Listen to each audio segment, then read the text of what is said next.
ஹல்லேலூயா, ஹல்லேலூயா. எல்லாரும் ஜெபம் பண்ணி ரொம்ப களைச்சி போயிட்டீங்க போல.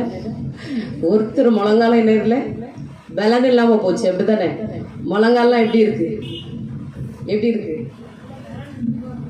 பலனே இங்க வந்தோன்னு போயிருதுங்களோ. ஹல்லேலூயா. எவ்வளவு நேரம் நின்று இருக்கோம் அப்படின்னு நினைக்கிங்கன்னா, இப்ப இந்த அழிவை குறித்து நீங்க டிவில எல்லாம் கேட்டிருப்பீங்கன்னா, அந்த ஜெப குறிப்புக்கு என்ன செய்ய முடியாது, சும்மா இருக்க முடியாது. எவ்வளோ 300 வீடுகளுக்கும் மேலாக 3 கிராமங்கள்னு சொல்றாங்க. பார்த்தீங்கன்னா அவ்வளோ வீடு மேலெல்லாம் என்ன இருக்கு, பாறை விழுந்து இருக்கு, உருண்டு உருண்டு. இன்னைக்கு பத்தியில பெரிய பெரிய பாறைகளா மனிதன் என்ன செஞ்சு போனான், இறந்து போனான். இப்போ ஒரு கருவி மூலமா கீழே இருக்கிற உடல்கள்லாம் அது தெரியுதுனால தோண்டி தோண்டி எடுக்கிறாங்க. ஒரு அதாவது ஹார்ட்டுடைய சத்தம் கேட்குதான் கீழே அந்த கருவி மூலமா. அதனால அந்த பணிகளை இப்போ அவங்க செய்யறாங்க. ஏதோ ஒன்று என்ன செய்யுது, உயிரோட கீழே இருக்கு, அதை தோண்டணும்னு சொல்லி ஜேசிபி வச்சு தோன்றாங்க. அது மனித உயிரா மிருகம் உயிரான்னு தெரியல. அதுக்காக அதை நம்ம அந்த ஜேசிபி அந்த வாய் கூர்மையா இருக்கும். அதை என்ன செஞ்சிடும், கையை தனியா காலை தனியா பிச்சை எடுத்துடக்கூடாதுன்னு அவ்வளோ கவனமா நினைச்சிட்டாங்க. அந்த ஒரு உயிருக்காக நிறைய பேர் இருக்கிறாங்க. இன்னைக்கு காலையில அந்த செய்தியை நான் பார்த்தேன். எவ்வளோ பச்சிலம் குழந்தைகள் என்ன செய்யப்பட்டிருக்காங்க, மரித்து போயிருக்கிறாங்க. எவ்வளோ சந்தோஷமா இரவுக்குள்ள அவங்க போயிருப்பாங்க. ஒருவேளை விருந்து வீடு இருந்திருக்கலாம், வளகாப்பு வீடு இருந்திருக்கலாம், கல்யாண வீடு இருந்திருக்கலாம். ஏன்னா எத்தனையோ காரியங்கள் அப்படி இருந்தா அந்த கனவெல்லாம் என்ன செஞ்சு போச்சு, ஒரே நேரத்தில் அவங்க நினைச்சே பார்த்து நாளைக்கு போனா ஒரு பெரிய சந்தோஷத்தை காண இருந்த அவங்களுடைய வாழ்க்கையில ஒரு மரண ஓலத்தின் சத்தத்தை நம்ம என்ன செய்யறோம், கேள்விப்படுகிறோம். நம்மெல்லாம் இதுக்காக கண்ணீர் வெடிக்காம இருந்தா ஆண்டவர் நம்மிடத்துல என்ன செய்வாரு, நிச்சயமா கணக்கு கேட்பார். கண்டிப்பா அதை நீங்க உணர்றீங்கள, நம்ம ஒருத்தர்ல என் வாழ்க்கையில நான் ஆண்டவரே அதற்குரிய பாரத்தை எங்களுக்கு தாரோம். எப்படி ஜெபிக்கணும்னு எங்களுக்கு தெரியல, நீர் அதுல இருந்து காப்பாற்றணும்னு சொல்லி ஜெபிக்கவா அந்த ஜனங்கள் எப்படின்னு நமக்கு தெரியல. ஆனாலும் ஒன்னே ஒண்ணு தெரியும், இயேசுவின் நாமத்தை கூப்பிட தெரியும். ஹல்லேலூயா, ஹல்லேலூயா.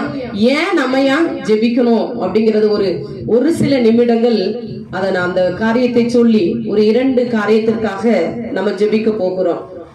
வாசிப்பீங்கன்னு சொன்னா யோபுவின் புஸ்தகத்தை நாம் எடுத்துக்கொள்வோம். யோபுவின் புஸ்தகம் 42ஆம் அதிகாரம் 7ஆம் 8ஆம் வசனத்தை நாம் ஒருவர் சத்தமாக வாசிப்போம்.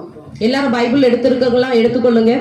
யோபு 42ஆம் அதிகாரம் 7ஆம் 8ஆம் வசனத்தை நாம் வாசிப்போம்.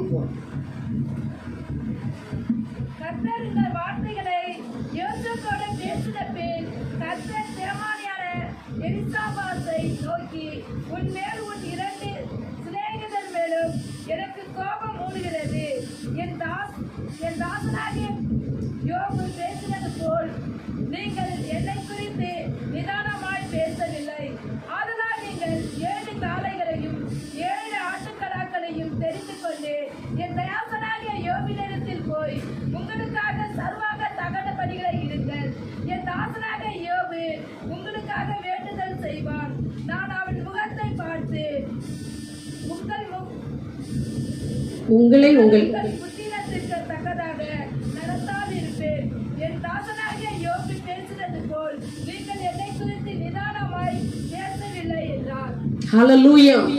இங்கே ஒரு காரியம், ஏன்னா நான் நிறைய நேரம் அப்படி யோசிப்பேன், நம்மளாம் ஜெபித்து கொண்டே இருக்கிறோமே, என்னதான் நடக்குது, ஜெபிக்கிறதுனால ஒரு பிரயோஜனம் இருக்கா? பல நேரம் உங்களுக்கு கூட அந்த குழப்படி வரலாம். நான் ஜெபிக்கிறதுனால என்ன நடக்க போகுது, நடக்கிறது தான் நடக்கும்.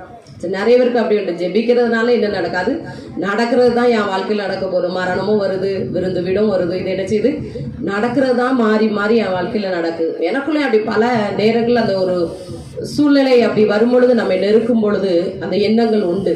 அப்போ ஒரு நாள் ஜெபித்து கொண்டு இருக்கும் பொழுது ஆண்டவர் இந்த யோபு 42ஆம் அதிகாரம் இந்த 7ஆம் 8ஆம் வசனத்தை எனக்கு அதை உணர்த்தி அதை காண்பித்தார். ஒரு மனிதன், ஒரு தேவ பிள்ளை எதற்காக அவன் ஜெபிக்க வேண்டும், ஜெபிக்கிறதுனால் உண்டாகிற பலன் என்ன அப்படி சொல்லி இந்த வசனத்திற்கு எத்தனையோ தரம் இந்த யோபுவின் வாழ்க்கை குறித்து சரித்திரத்தை குறித்து அநேக செய்திகளை நாம் கேட்டு இருக்கிறோம். ஆனா இதுல ஒரு காரியத்தை குறித்து ஆண்டவர் என்னோடு கூட பேசினார். எப்படின்னு சொன்னா, நீங்க பாத்தீங்கன்னா யோபுனுடைய இந்த சிநேகிதர்கள் அவர்களை குறித்து ஆண்டவர் சொல்லுகிறார், எப்பா நீங்க எங்க போங்க, யோபு இடத்துல போங்க, என் தாசனாகிய யோபு இடத்துல போங்க. எதுக்கு போக சொல்றாருன்னா, நீங்க பேசின இத்தனை நாளும் இருந்து என் பையன் யோபு எல்லாம் இழந்துட்டான். அப்புறம் அவன் சரீரத்திலையும் பலவிதமான கொடிய பற்களால் அவன் நிரப்பப்பட்ட வேதனை அவனுக்கு. மனைவி ஒரு புறம் தூசிக்கிறார். ஆனா நண்பர்கள் அப்படி சொல்லி வரும் பொழுது அவர்கள் என்ன செய்யணும், அந்த சூழ்நிலையில் அவனை ஆறுதல் படுத்தி இருக்கக்கூடியவர்களாய் அவர்கள் இருந்திருக்க வேண்டும். நண்பர்கள்னாலே என்னதுதான், ஒருவருக்கொருவர் ஆறுதலை கொடுக்கிறவர்கள் தான். இவர்கள் வந்தார்கள், என்ன பேசனே தெரியல. இவன் சூழ்நிலை பார்த்தாங்க, அவங்களும் ரெட்டு உடுத்தி அவனை போல உட்கார்ந்தார்கள். அப்புறம் திருப்பி அங்க தன் வாயை திறந்தவர்கள் சொல்ல சொல்ல அநேக காரியங்களை அவர்கள் பேசுகிறார்கள். ஆனா ஆண்டவர் சொல்லுகிறார், எப்பா நீங்க பேசுனதெல்லாம் எனக்கு கோபம் மூழுகிறது. ஒருவேளை இந்த சிநேகிதர்கள் பேசின வார்த்தை தேவனுக்கு ஒரு கோபத்தை மூட்டுகிறதா இருந்ததாக வேதம் சொல்லுகிறது. அவர்கள் என்ன சொன்னாங்கன்னா, இந்த யோபு தேவன் நீதி உள்ளவர் தான், ஆனா நீ பாவம் செய்யாம இந்த காரியம் உனக்கு வந்திருக்க, நீ பாவம் செய்ததனாலதான் நீ பெரிய உண்மை நீதிமானாய் காட்டுகிறீரே, நீதிமானாய் எண்ணிக்கொண்டிருக்கிறே. இதெல்லாம் நடக்க வேண்டியதெல்லாம் ஒரு துன்மார்க்கமான ஒரு மனிதன் இருப்பாரேண்டா அவனுக்கு தான் இந்த காரியங்கள் நடக்கும்.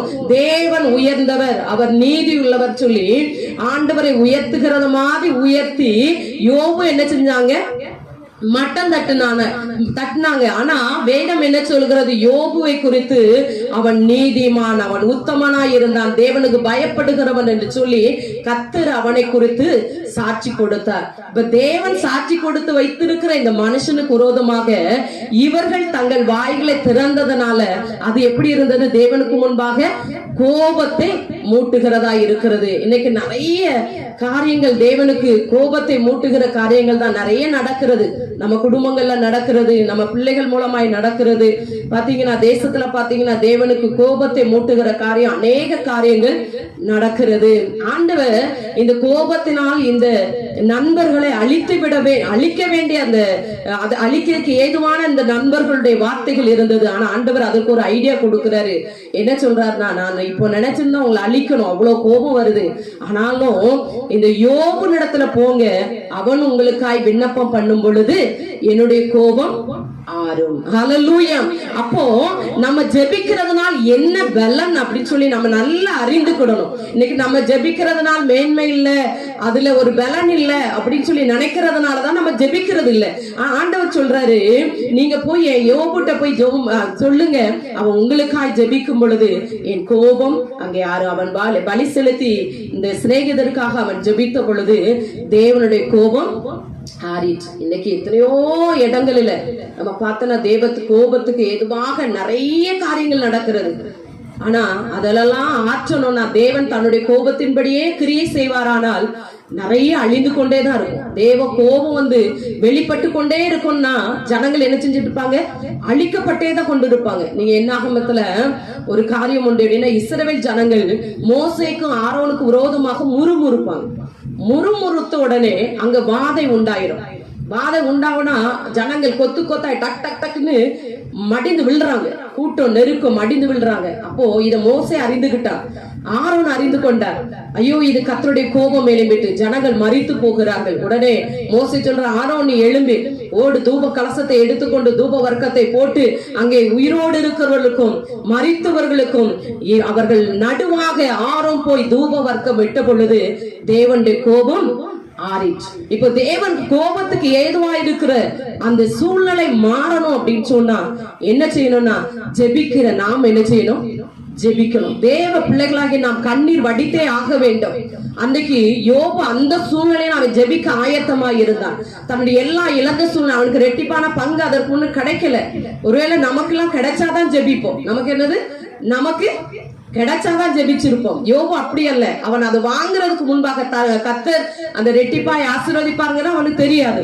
ஆனால் சிநேகிதற்காய் ஜெபிக்கணும்னு சொன்ன பொழுது அவன் என்ன செஞ்சான்? அந்த சூழ்நிலையில் ஆயத்தமா இருந்தான். தேவனுடைய சத்தத்துக்கு கீழ்ப்படிந்து அப்படியே ஜெபிப்பதற்கு, தேவனுடைய கோபத்தை ஆற்றுவதற்கும் இந்த யோபு தன்னை பக்குவப்படுத்தி கொண்டவனாய் இருந்தான். எனக்கு அருமையான தேவ பிள்ளைகளே, இன்னைக்கும் தேவ கோபம் எத்தனையோ இடத்துல வெளிப்படுகிறத பார்க்கிறோம். நம்முடைய கிராமங்கள் வெளிப்பட அழிவு வருதுனாலே ஒன்று அது தேவனுடைய கோபத்தை நிமித்தம். நம்முடைய குடும்பங்களில் நம் நினைக்காத காரியங்கள் நடக்கிறதா, தேவ கோபத்துக்கு ஏதுவான நம்முடைய பிள்ளைகள், ஒருவேளை நம்முடைய வாயின் வார்த்தைகள், இன்னைக்கு எத்தனையோ ஊழியர்களுக்கு விரோதமாக எப்படிலாமோ நம்ம பேசுகிறோம். நமக்கு தெரிந்தபடி அவங்க அப்படி இவங்க இப்படி என்ன செய்யறோம், நியாயத்தை இருக்கிறோம். அப்படி அல்ல. ஒன்னே நமக்கு தப்பாய் தெரிந்திருக்குமானால் ஆண்டவர்கிட்ட சொல்லணும், ஆண்டவரே இப்படி நான் கேள்விப்படுகிறேன், ஆனாலும் அந்த மனுஷன் அப்படி பட்டவராய் இருப்பாரானால் நீர் அவனை என்ன செய்யும், உம்மால ஆகும், தூக்கிவிட உம்மாலே ஆகும். ஆண்டவரே உங்க நாம பரிசுத்த குலைச்சல் ஆகாதபடி அந்த மனிதனையும் அந்த மனுஷியையும் அந்த ஊழியக்காரரையும் என்ன செய்யும், தூக்கிவிடும். அப்போ தேவனுக்கு பிரியமில்லாத அந்த கோபத்துக்கு ஏதுவாய் வாழ்கிற அந்த ஜனங்களுக்கு அது அந்த பாவங்கள் மன்னிக்கப்படுகிறதற்கு தேவ கோபம் நீங்கிறதுக்கு ஒன்னே ஒண்ணுதான் இருக்கு. அது என்னது? நீதிமான்களுடைய ஜெபம் தான். தேவ பிள்ளைகளுடைய ஜெபம். நம்ம ஜெபிக்கும் பொழுது நம்முடைய குடும்பத்திலே மாற்றம் வரும். ஜெபிக்கும் பொழுது தேசத்திலே ஒரு மாற்றம் வரும், நம்முடைய கிராமத்திலே மாற்றம் வரும். உத்தரவாதியாகிய நம்ம தான் ஆண்டவர் என்ன செஞ்சிருக்கிறார், ஜெபிக்கிறதுக்கு வைத்திருக்கிறார். ஆனா நம்ம நினைக்கிறோம், நானே இப்படி இருக்கிறேன், என்ன நமக்கு நம்ம பாடு ஒரு நாள் என்ன செய்யாது, தீராது. நம்ம பாடு ஒரு நாள் தீராது. நானே இப்படி இருக்கிறேன், எனக்கே கவலைகள் என்னது ஏராளமா இருக்கு, என்ன சுமக்கிறதுக்கு யாரு வருவான்னு நினைச்சிட்டு இருக்கேன்னு சொல்லி நம்மளே தான் நம்ம நினைச்சிட்டு இருக்கோமே தவிர தேவனுடைய முகத்தை நான் பார்க்கிறதே இல்லை. ஹல்லேலூயா, ஹல்லேலூயா. நம்ம குறித்து நம்ம கவலையே பட வேண்டாம். ஆண்டவர் ஒண்ணு சொன்னார். என்ன சொன்னார்னா, காக்கைகளை கவனித்து பாருங்கள். எங்க ஆண்டவர் இதை நேற்று நம்ம கூடாரத்துக்காக நான் ஜெபித்து கொண்டு இருக்கும் போது ஆண்டவர் ஒரு காக்காவை காண்பித்தார். நல்ல அழகான ஒரு காக்கா. காக்கைகளை கவனித்து பாருங்க. அதை காமிச்ச உடனே காக்கைகளை கவனித்து பாருங்கள் அந்த வார்த்தையை சொன்னார். நானும் உடனே டக்குன்னு உணவுக்காகவும் உடைக்காகவும் கவலைப்படுகிறது என்ன அப்படின்னு அந்த இதுல இருக்கும்னு சொல்லி மத்தேயு எடுத்து பார்த்தேன். பார்த்தா அதுல என்ன செய்யல, இல்ல இல்லைன்னா நான் என்ன, காக்கைகளை கவனித்து பாருங்கள் ஒரு சத்தம் கேட்டுச்சேன்னு சொல்லி அப்புறம் அந்த சம்பவத்தை நான் எடுத்து பார்க்கும்போது லூக்காவுல 12ஆம் அதிகாரத்துல அந்த சம்பவத்தை குறித்து சொல்லப்பட்டு இருக்கிறது. ஆண்டவர் சொல்லுகிறார், காக்கைகளை கவனித்து பாருங்கள். காக்கைகளை ஏன் கவனித்து எத்தனையோ பறவைகள் இருக்கு, ஆண்டவர் ஏன் காக்கைகளை கவனித்து பாருங்கள் அப்படின்னு சொல்லி சொல்றாரு. யார் இன்னைக்கு காக்காவை பார்க்காத ஆளுன்னு யாருமே நினைச்ச முடியாது.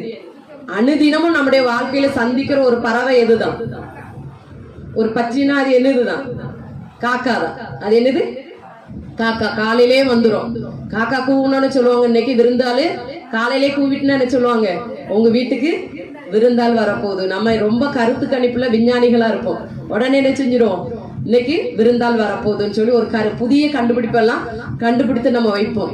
பாத்தீங்கன்னா அந்த காக்காவை அனுதினமும் நம்ம வாழ்க்கையில பார்க்கிறோம். அதனாலதான் ஆண்டவர் ஈஸியா சொல்லிட்டாரு, சிட்டுக்குருவியை பாருங்கப்பான்னு ஆண்டவர் சொல்லல. என்ன சொன்னாரு, காக்கைகளை கவனித்து பாருங்க. இனிமே நம்ம வாழ்க்கையில தினமும் காக்காவை பார்க்கும்போது என்ன ஞாபகம் வரணும், எதுக்கும் கவலை படக்கூடாது. அந்த காக்காவை கூட பாத்தீங்கன்னா கருங்கருன்னு இருக்கு. கருப்பா இருக்கிறது யாருக்கும் என்ன செய்யாது, பிடிக்காது.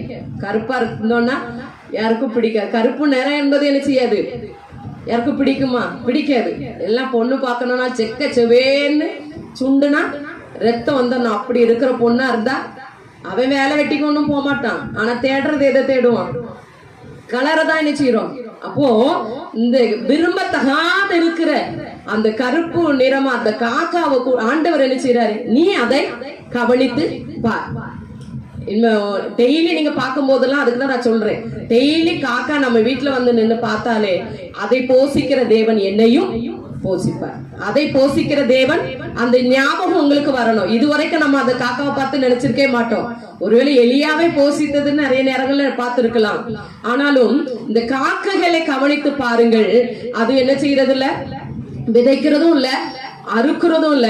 ஆனாலும் தேவன் அவைகளை என்ன செய்கிறாரா, போஷித்து நடத்துகிறார் அப்படி சொல்லி ஆண்டவர் அதை வைத்துதான் நம்ம சொல்றார், நீ என்ன செய்யாத, கவலைப்படாத. சொல்லுங்க, நீ கவலைப்படாத. நீங்க கவலைப்படாதீருங்க. இதற்காக நீ கவலைப்படவே வேண்டாம். ஆண்டவர் சொல்லுகிறார், எல்லாவற்றையும் உனக்கு இன்ன தேவை என்பதை யார் அறிந்திருக்கிறார்? பரமபிதா நான் அறிந்திருக்கிறேன் அப்படி சொல்லி ஆண்டவர் சொல்ல, உனக்கு இந்த வேலையில இன்ன வேணுங்கிறத நான் அறிந்திருக்கிறேன். ஆனா ஒன்னே ஒண்ணு நீ செய்யணும். காக்கா, நீ கவனித்து பார்க்கணும். அது திருப்தியா இருக்கிறதுக்கு ஒரு காரியம் இருக்கிறது. இந்த காகமானது தன்னுடைய வாழ்க்கையில அது விதைக்கிறதும் இல்லை, அறுக்கிறது இல்ல, சேமிச்சு வைக்கிறதும் இல்ல. நாளைக்கு வேணும், அதுக்கு அடுத்த நாள் வேணுங்கிற ஒரு எண்ணம் இந்த காக்காவுக்கும் அந்த பட்சிகளுக்கும் இல்லாத இருக்க ஒரு காரணம் உண்டு. என்ன காரணம் என்ன சொன்னா, தனக்கு தேவையானது போதெல்லாம் அது தேவனை நோக்கி கூப்பிடுகிறது. ஹல்லேலூயா, ஹல்லேலூயா. வேதம் சொல்லுகிறது, அவர் கூப்பிடுகிற காக்கை குஞ்சுகளுக்கும் அவர் ஆகாரம் கொடுக்கிறார். கூப்பிடுகிற காக்கை குஞ்சுகளுக்கும் தேவன் ஆகாரத்தை கொடுக்கும் பொழுது நம்மளை விசேஷித்தவர்களாய் தேவன் படைத்தாராம். மனிதனை படைக்கும் பொழுது தம்முடைய சாயலாகவே தம்முடைய ரூபத்தின்படியே அவர் படைத்தார் என்று சொல்லியிருக்குமானால் நம்மை போஷிப்பது அதிக நிச்சயம் அல்லவா? ஹல்லேலூயா. ரெண்டு காரியம் இருக்கிறது. ஆண்டவர் பாருங்க, நம்ம என்ன செய்யறோம்னா, நீ கவலைப்படாதன்னு சொல்றாரு. நம்ம அதுக்குதான் உட்கார்ந்து என்ன செய்யறோம்? கவலைப்படுறோம். ஆண்டவர் சொல்ற, நீ கவலைப்படாத. வீடு வேணும், நிலம் வேணும், பிள்ளைகள் படிப்பு வேணும், நாளைக்கு சாப்பாட்டுக்கு வழி வேணும், வயசாகி போச்சு, என் பிள்ளைகள்லாம் எப்படி என்னை பார்த்துக்கிடுதோ, நிறைய கவலை என்னச்சுது. பல விதங்களில் மனுஷன் கவலைப்பட. ஆண்டவர் சொல்ற, நீ கவலைப்படாத, என்ன நோக்கி கூப்பிடு. காகம் ஏன் கவலைப்படுகிறது இல்ல, பறவைகள் ஏன் கவலைப்படுகிறது இல்லைன்னா, தன்னை அந்த தன்னை உண்டாக்கின அந்த தேவனை அவர்கள் அறிந்திருக்கிறது. அவர் என்னை திருப்திப்படுத்துவார், அவர் என்னை விடுதலையாக்குவார், அவர் என்னை நடத்துவார் என்பது என்னை பட்டினியாய் அவர் விடுகிறது இல்லை என்கிறதை அந்த காகங்கள் அறிந்திருக்கிறதுனாலதான் அது தேவைப்படும் பொழுதெல்லாம் ஆண்டவரை நோக்கி என்ன செஞ்சிருமா? கூப்பிட்டோம். கவலையோடு கூட இருக்காது. எங்கேயாவது இருக்கிறத நம்ம பார்த்திருக்கிறோமா? கள்ளத்தனமா தூக்கிட்டு போவோம், ஆகாரத்தை நிச்சயம் தூக்கிட்டு போறது பார்த்திருக்கோம். ஆனா கவலையோட என்ன செய்யாது, அது இருக்காது. நம்ம கொஞ்சம் அசதியா இருந்துட்டோம்னா மீன் அப்ளேஷா என்ன செய்யறோம்? தூக்கிட்டு போயிடும். அது அவ்வளவு தன்னுடைய வாழ்க்கையில தன் இறைக்காக அது ஆண்டவரை நோக்கி அது கூப்பிடும் பொழுது தேவன் என்ன செய்கிறார்? அதற்கு ஆகாரத்தை கொடுக்கிறார். யாருமே எனக்கு இல்ல ஆண்டவரே, நான் மட்டும் இருக்கிறேன், என்னால வேலை செய்ய முடியாது, எப்படி நாங்க முடியும்? என் வாழ்க்கையில பார்த்தா எனக்கு அது பெரிய அசிங்கம். என் வாழ்க்கையில நான் அவமானப்படுத்தப்பட்டு இருக்கிறேன். சிலர் பாருங்க, குடும்பத்தின் நிமித்தம் வெளியே தலை காட்ட முடியாத, வெளியே சொல்ல முடியாத நிலைமை. இப்ப குடிகாரர்களா இருக்குமானால் வெளியே நினைச்ச முடியாது, சொல்ல முடியாது. நினைப்போம் என்னன்னா, குடிக்கிறது தான் குடிக்க, வீட்டுக்குள்ளே இருந்து குடி, வெளியே போய் என்ன செய்யாத, அவமானம், நிந்தைகள். இப்படி இருந்தா கூட பரவாயில்ல, வெளியே போய் அசிங்கப்படுத்துகிறான். இப்படி கணவர் வெளியில போய் அங்க போய் எங்க விழுந்து கிடக்க, இப்படி நிறைய காரியங்கள் மனிதனுடைய இருதயத்தை வேதனைப்படுத்துகிறது. அவைகள் கவலைக்குள்ளாக்கி என்ன செய்யறோம்? ஒரு முடங்கி கிடக்கிற ஒரு அனுபவம் இருக்கு. ஆண்டவர் சொல்றாரு, நீ கவலைப்படாத, உன் பிள்ளைகளுக்காக, உன் கணவருக்காக நீ கவலைப்பட்டு கலங்கி நீ ஒடுங்கி இருக்கிறதுக்கு பதிலாக என்னை நோக்கி கூப்பிடு. ஹல்லேலூயா.